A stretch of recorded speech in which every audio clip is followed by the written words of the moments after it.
Hi, I'm Brian. You're watching Wayfinder Barbecue, and today we're smoking everything.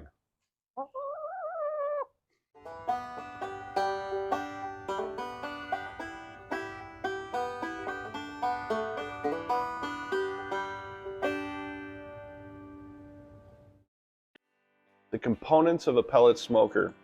Here we have our giant cooking chamber. They come in many different sizes. We have a nice tray right here. Not every smoker comes with a tray, but the smokers that don't come with them, you can usually find one on the alternative market. Then we have our smokestack, and down here we have our drip pan. That's where all the good juices end up going throughout the day. Let's get inside.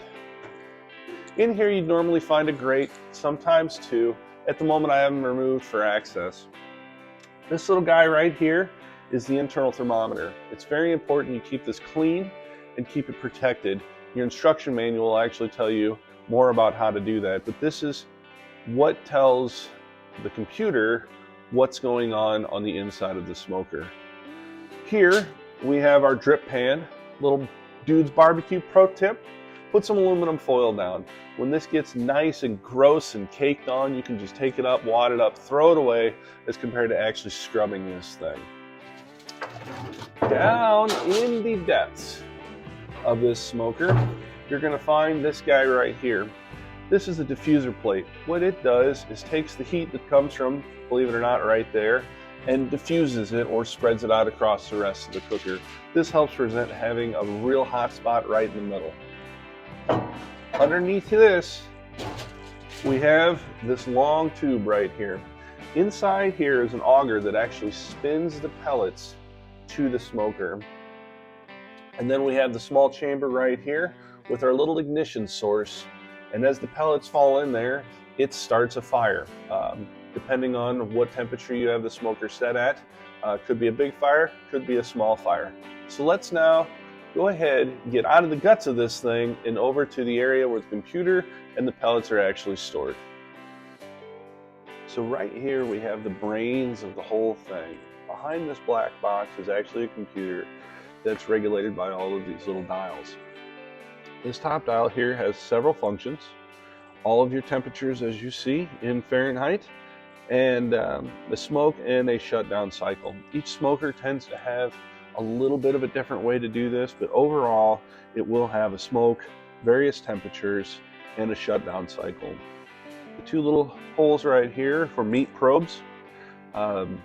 The smoker will tend to come with one, but if you're lucky it'll get two.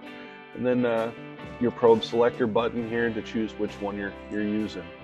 In here you have your pellets. There's a whole big bin of them.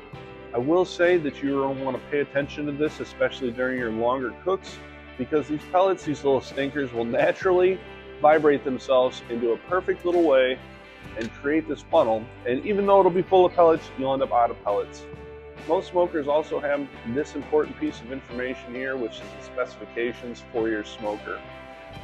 You'll need these if there's ever any warranty issues or a maintenance part that you need to get. I've had personal experience with this, considering this smoker is from 1992. But let's go ahead and get inside and get cooking. So one of the real benefits of having a pellet smoker is it's really an all-season smoker.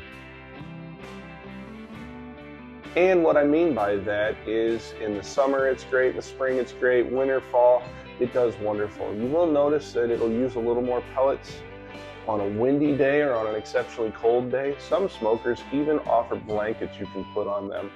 But outside of that, it really is kind of a set it and forget it situation. You just turn the dial, get the thing going, and make sure your pellets stay fed while you watch the food you're cooking. And that's why this table of ridiculousness is here. We've got a hold of all the Wayfinder family and we polled them, asked them for some crazy things that they would never think about smoking. And that's where we got orange juice, mango, and oranges, pizza rolls, a pot pie, some chicken tenders. We're even going to try and do a grilled, smoked cheese tomato soup. Somebody want to try some sides, so we got a potato casserole, a couple of pies that our little one happened to pick out at the store, and that's right, a glass of orange juice. So now we're going to get all these things on the smoker.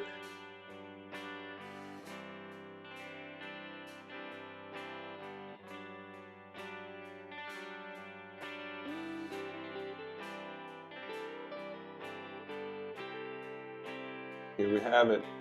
Grilled cheese, tomato soup. Let's go. Let's see what's going on with this soup here.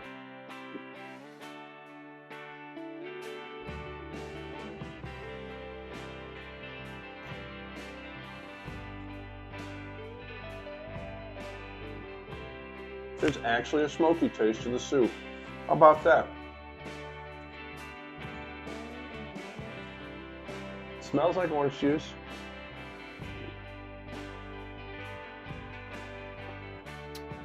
Tastes like orange juice and poor decision making. Let's move on to the mango. Oh, it definitely has a tough outer skin to it.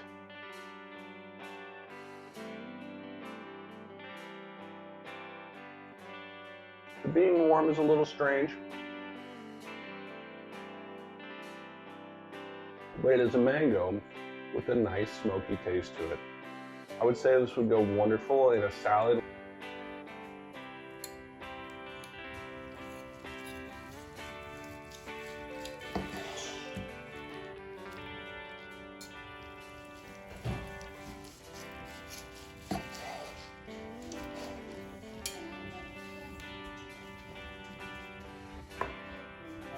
The big takeaway of our cook was that it really provides a wood fire flavor, which makes a lot of sense because you're firing wood to cook things. But it doesn't have a really heavy smoke flavor like you would from a stick burner or even from a grill you're smoking on. It just really allowed to carry through some of those extra flavors that you wouldn't get in an oven. Speaking of, it really is just an outdoor oven. It takes time to heat it up. It's a balancing act to cook several things on it all at once. But if you have the time, it really adds a wonderful complexity to just about anything you cook. One of the big surprises for me today of all of that food was the taste of the mango. Absolutely supreme. David, that was a great tip. The biggest regret I had in the day was the orange juice. It's been great talking to you and spending the afternoon with you. We hope to see you soon. Take care.